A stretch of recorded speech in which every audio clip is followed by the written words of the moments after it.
Hello friends, कैसे हो आप सब। वेलकम बैक टू नॉलेज की पाठशाला, जिसमें हम आपकी परीक्षा में आने वाले टॉप 30 प्रश्न को लेकर आते हैं जो सभी तरह के प्रतियोगी परीक्षाओं SSC, IBPS clerk, IBPS PO, RBI, TET इत्यादि के लिए उपयोगी है। यहाँ सभी महत्वपूर्ण प्रश्नों को लिस्टेड किया गया है जो सभी तरह के प्रतियोगी परीक्षाओं में पूछे जाते हैं। आपका पहला प्रश्न है, प्रतिरोधकता का मात्रक है ए ओम मीटर, बी ओम मीटर, सी मीटर, डी इनमें से कोई नहीं। इसका सही उत्तर है ऑप्शन ए ओम मीटर। आपका अगला प्रश्न है, विद्युत धारा उत्पन्न करने की युक्ति को कहते हैं ए एमीटर, बी कैल्वेनोमीटर, सी जनित्र, डी मीटर। इसका सही उत्तर है ऑप्शन सी जनित्र। आपका अगला प्रश्न है, निकट दृष्टि दोष वाला व्यक्ति के चश्मे में लगा होता है ए उत्तल लेंस, बी अवतल लेंस, सी द्विफोकस लेंस, डी बेलनाकार लेंस।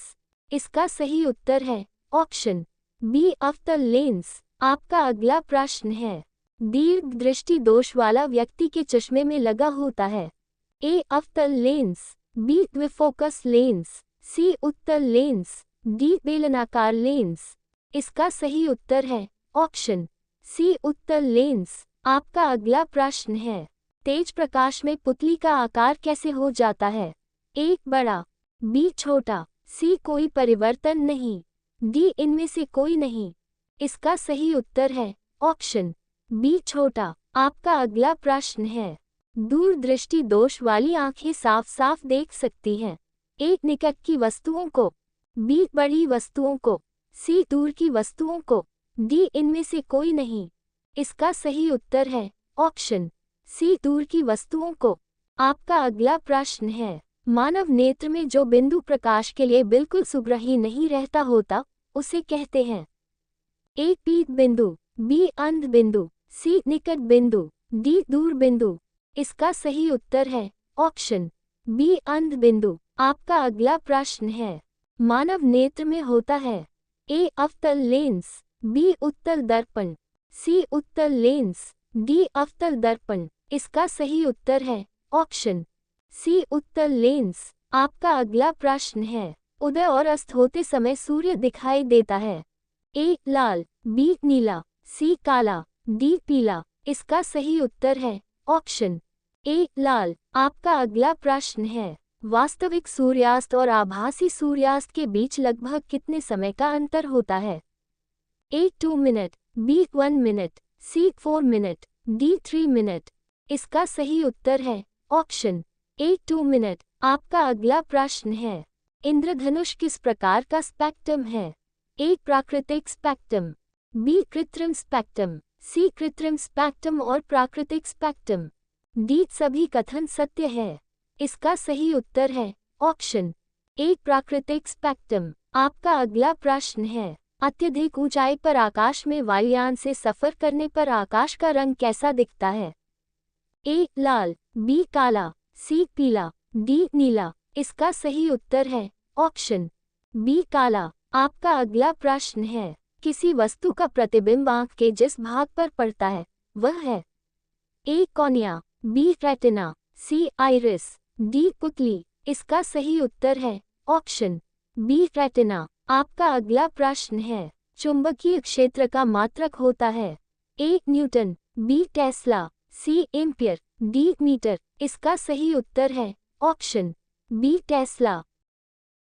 फ्रेंड्स, अगर वीडियो पसंद आ रहा है तो वीडियो को लाइक करें और चैनल को सब्सक्राइब करें।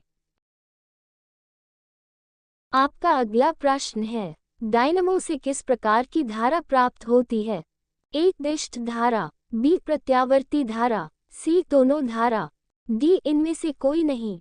इसका सही उत्तर है ऑप्शन ए दिष्ट धारा। आपका अगला प्रश्न है, व्यावसायिक मोटरों में किस प्रकार के चुंबक का उपयोग होता है ए स्थायी चुंबक, बी नाल चुंबक, सी विद्युत चुंबक, डी सामान्य छड़ चुंबक। इसका सही उत्तर है ऑप्शन सी विद्युत चुंबक। आपका अगला प्रश्न है, मानव के वे दो महत्वपूर्ण भाग कौन हैं जिनमें चुंबकीय क्षेत्र का उत्पन्न होना अनिवार्य है ए हाथ और पैर, बी मांसपेशियां तथा हृदय, सी हृदय तथा मस्तिष्क, डी नेत्र तथा दृक् तंत्रिका। इसका सही उत्तर है ऑप्शन सी हृदय तथा मस्तिष्क। आपका अगला प्रश्न है, विद्युत चुंबक बनाने के लिए प्रायः किस पदार्थ के छड़ का उपयोग होता है? ए इस्पात, बी नर्म लोहे, सी पीतल, डी इनमें से कोई नहीं। इसका सही उत्तर है ऑप्शन बी नर्म लोहे। आपका अगला प्रश्न है, विद्युत चुंबकीय प्रेरण की खोज किसने की थी? ए मैक्सवेल ने, बी फ्लेमिंग ने, सी फैराडे ने, डी एम्पियर ने। इसका सही उत्तर है ऑप्शन सी फैराडे ने। आपका अगला प्रश्न है, नाभिकीय ऊर्जा प्राप्त करने हेतु आवश्यक है? ए क्रोमियम, बी सिलिकॉन, सी यूरेनियम, डी एल्यूमिनियम। इसका सही उत्तर है ऑप्शन सी यूरेनियम। आपका अगला प्रश्न है, शारीरिक कार्यों को करने के लिए किस प्रकार की ऊर्जा का उपयोग किया जाता है? एक विद्युत ऊर्जा, बी सौर ऊर्जा, सी पेशीय ऊर्जा, डी रासायनिक ऊर्जा। इसका सही उत्तर है ऑप्शन सी पेशीय ऊर्जा। आपका अगला प्रश्न है, ऊर्जा के सभी रूप में अंततः स्रोत किसे माना जाता है? ए कोयला, बी परमाणु, सी जल, डी सूर्य। इसका सही उत्तर है ऑप्शन डी सूर्य। आपका अगला प्रश्न है, इनमें से कौन नवीकरणीय ऊर्जा है? ए कोयला, बी सौर ऊर्जा, सी प्राकृतिक गैस, डी पेट्रोल। इसका सही उत्तर है ऑप्शन बी सौर ऊर्जा। आपका अगला प्रश्न है, पृथ्वी पर ऊर्जा का सबसे विशाल स्रोत है?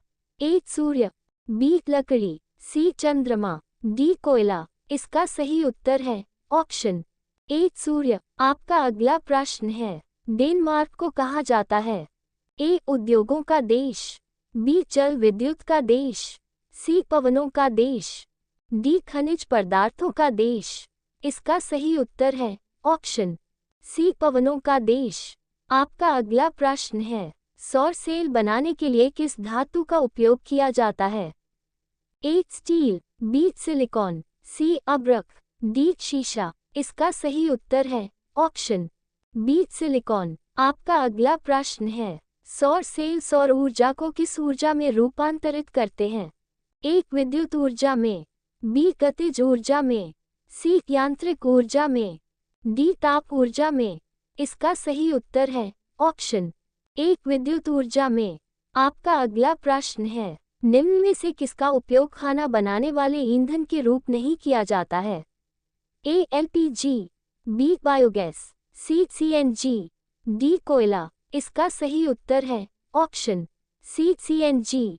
आपका अगला प्रश्न है, प्रकाश संश्लेषी अंगक इनमें से कौन है? ए स्टोमेटा, बी जड़, सी हरित लवक, डी पत्ती। फ्रेंड्स, इस प्रश्न का सही जवाब आप कमेंट करके बताएं। और अगर वीडियो पसंद आए तो वीडियो को लाइक करें और चैनल को सब्सक्राइब करना मत भूलिएगा।